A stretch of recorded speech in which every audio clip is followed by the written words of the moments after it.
자유사상가들이란. 오늘은 지난 시간에 이어 부처님 당시 에도들의 사상을 살펴보겠습니다.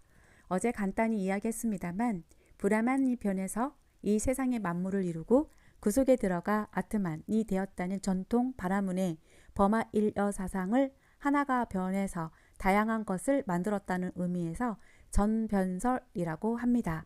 한편 이 같은 바라문 사상을 반대하여 나타난 사문들은 대부분 다양한 요소가 모여서 세상을 이루고 있다고 주장했는데, 그렇게 요소가 모여서 세상을 이루었다는 의미에서 적지설이라고 칭합니다. 이들 가운데 그 당시 상당한 영향력을 가지고 활동한 6사람을 불교에서는 육사에도라고 부릅니다. 우리가 이들 에도들의 사상을 살펴보아야 하는 까닭은 불교는 파사현정의 종교이기 때문입니다. 부처님은 사견을 논파하고 정견을 드러내셨기 때문에 우리가 부처님의 가르침을 바르게 이해하기 위해서는 부처님이 논파하신 사견이 무엇인지를 먼저 알아야 하는 것입니다. 우리가 사상이니 종교니 철학이니 하는 것은 모두가 삼라만상의 근원에 대한 이론을 가지고 있습니다. 철학에서는 이것을 형이상학 또는 존재론이라고 합니다. 예를 들면 기독교에서는 이 세계를 신이 창조했다고 주장합니다. 신이 삼라망상의 근원이라는 것입니다. 이때 신은 형이상학적 존재이며 제1의적 존재라고 부릅니다. 과학자들은 수많은 원소가 모여서 이 세상을 이루고 있다고 주장합니다. 이때 원소는 제1의적 존재가 됩니다. 이들 이론은 나름대로 자신들의 이론이 옳다는 것을 증명할 수단을 필요로 합니다. 철학에서는 이것을 인식론이라고 말합니다. 기독교에서는 신이 세상을 만들었다는 이론이 옳다는 것을 성경으로 증명합니다. 성경에 그렇게 적혀 있다는 것입니다. 과학자들은 원소가 모여서 이 세상이 이루어졌다는 것을 현미경을 통해 증명합니다. 모든 물질을 쪼개보면 원자와 같은 원소를 발견할 수 있다는 것입니다. 다시 말해서 우리의 눈으로 보아서 그것을 알 수 있다는 것입니다. 인도의 사상을 보더라도 마찬가지입니다. 바라문교에서는 브라만 신이 변해서 삼라만상이 되었다고 주장합니다. 그들은 그 증거를 베다라고 하는 자신들의 성전에 두고 있습니다. 인도에서는 이렇게 베다의 권위를 인정하는 사상을 정통 바라문 사상이라고 부릅니다. 바라문의 사상이 다 같은 것은 아니지만 베다의 권위를 인정한다는 점에서 이들을 하나로 보는 것입니다. 전 시간에 언급했듯이 정통 바라문의 사상은 상공업을 중심으로 하는 도시 문화의 발달로 바라문교가 악화되자 새롭게 출현한 육사에도와 같은 사문이라 불리우는 자유사상가들의 도전을 받게 됩니다. 이들은 먼저 바라문교의 주장에 대하여 우리가 어떻게 브라만 신이 변해서 세상을 만들었다는 것을 알 수 있는가 라는 인실론적인 문제를 제기합니다. 보지 않고는 알 수 없다는 것입니다. 바라문교에서는 베다를 그 증거로 내세우지만 베다의 권위를 인정하지 않는 사람들에게 베다란 아무런 의미가 없었던 것입니다. 새로운 사상가들의 대부분은 이렇게 눈에 보이는 것만을 인정하는 인신용적 입장을 했습니다. 인도 논리학에서는 이것을 현량이라고 합니다. 현실적으로 경험할 수 있는 것을 가지고 진위의 여부를 판단한다는 것입니다. 한편 바라문교와 같이 권위 있는 책의 내용이나 사람의 말을 가지고 진위의 여부를 판단하는 것은 성언랑이라고 부릅니다. 거룩한 말씀에 의지하여 판단한다는 것입니다. 현량, 성연랑과 함께 인도 철학에서 폭넓게 인정받고 있었던 인식의 타당한 수단에는 비량이라는 것이 있습니다. 비량은 논리적인 추론을 의미합니다. 예를 들면 눈앞에 불을 보고 불이 있다는 것을 아는 것은 현량이고, 산 너머에서 연기가 나는 것을 보고 그곳에 불이 있다는 것을 아는 것은 비량입니다. 불을 전혀 알지 못하는 사람이 책을 통해서 불이 있다는 것을 알았다면 이것은 성연언랑입니다. 이들 육사에도들은 대부분 현량, 즉 현실적인 경험을 통해 성립된 지식만을 인정했습니다. 보이지 않는 것은 보이지 않는 것은 믿을 수 없다는 입장에 서 있는 것입니다.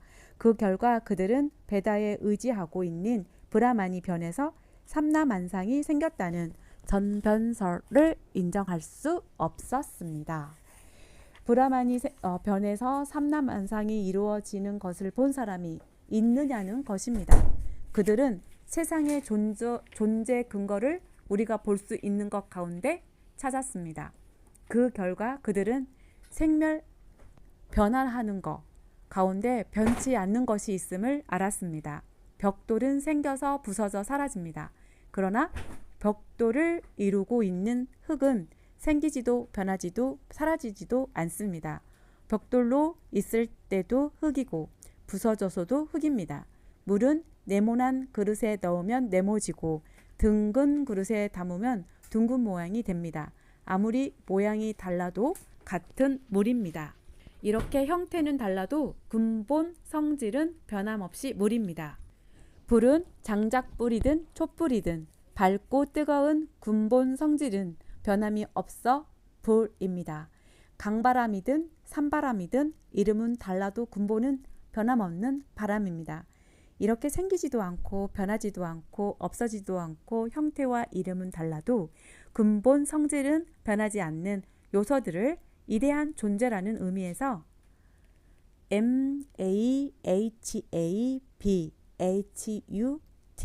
MAHABHUTANI 라고 했는데 이것을 한자로 대라고 번역했습니다. 그리고 흙, 물, 불, 바람은 이렇게 변함없고 생멸이 없는 요소라는 의미에서 또 네 가지 상주불변하는 근본 요소라는 의미에서 사대라고 부릅니다. 지, 수, 하, 풍, 사대라고 부르는 것은 이런 의미를 갖습니다. 아무튼 새로운 사상가들은 우리가 현실적으로 지각할 수 있는 한계 속에서 인간과 우주의 근본을 찾았습니다.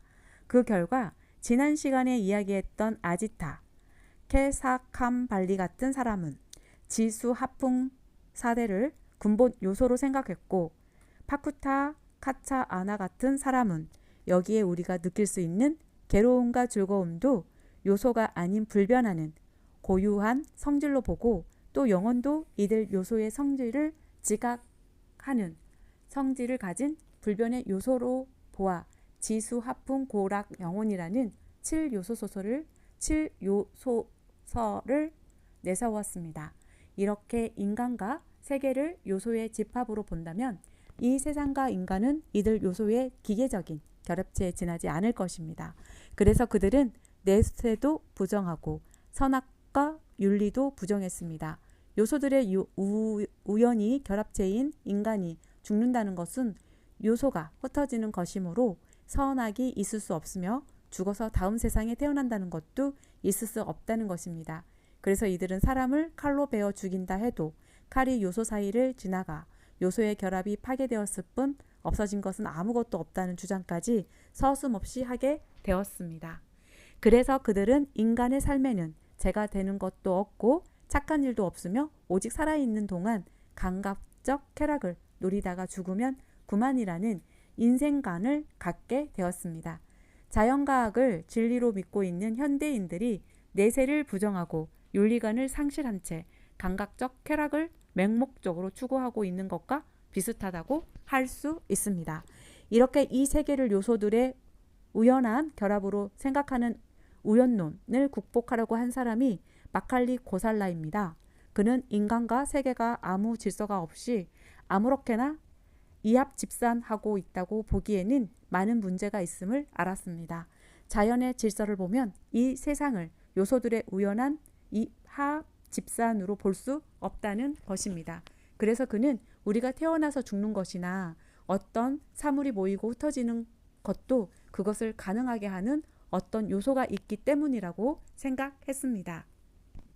때문에 그는 이들 요소가 활동하는 공간으로서 허공과 생명체의 생과 사 그리고 사물의 득과 실도 요소라고 생각하고 앞서 말한 치료소에 이들 5을 더하여 12요소를 주장했습니다. 그는 사람이 태어나 죽는 것은 생이라는 요소와 사라는 요소가 결합해 있기 때문이고 어떤 현상이 나타나고 사라지는 것은 득과 실이라는 요소가 결합해 있기 때문이라고 생각한 것입니다. 그는 내세나 윤회와 해탈을 부정하지는 않습니다. 다만 그는 내세나 윤회와 해탈은 이미 결정되어 있다고 생각했습니다. 우리가 착한 일을 하면 내세의 좋은 세상에 태어나고 악한 일을 하면 지옥과 같은 곳에 태어나는 것이 아니라 어떤 요소와 결합하느냐에 따라 우리가 현세의 삶과는 관계없이 천상에 태어날 것인지 지옥에 태어날 것인지가 결정된다는 것입니다. 수행을 한다고 해서 빨리 해탈하거나 수행을 하지 않는다고 해서 해탈을 못하는 것이 아니라 해탈의 시기도 이미 정해져 있다고 주장합니다. 세계와 인간은 이와 같이 요소들이 자연 법칙에 의해 결합된 것이기 때문에 우리의 운명은 태어날 때 이미 숙명적으로 결정되어 있다는 것입니다.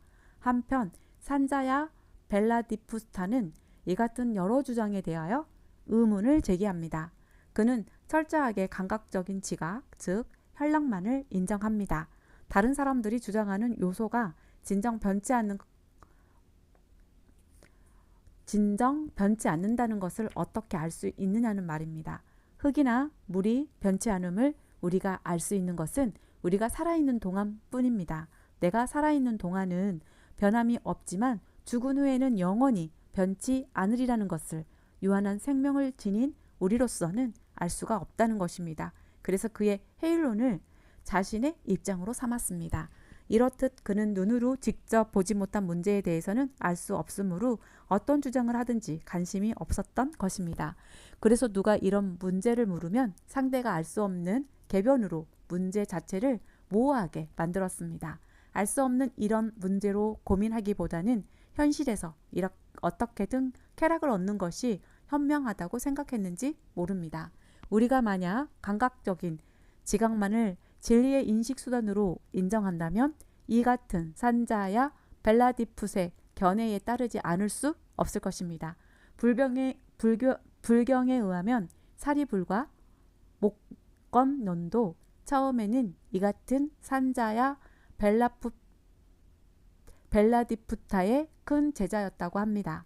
그러나 사리불은 아사지라고 하는 부처님의 제자가 매우 평화로운 모습으로 이의를 갖추고 당당하게 걸어가는 것을 보고 이 사람은 무언가 우리가 얻지 못한 행복을 얻은 사람임이 분명하다라고 생각하여 그에게 어떤 수승 밑에서 수행하는지를 물었다고 합니다. 사리불은 감각적 쾌락보다 더 크고 수승한 즐거움이 있다는 것을 아사지의 거동 속에서 읽었다는 것입니다. 그 후 사리불은 부처님을 만났고 부처님을 통해서 산자야의 헤이론이 지극히 천박한 것임을 깨닫고 목건론과 함께 부처님의 제자가 되었던 것입니다.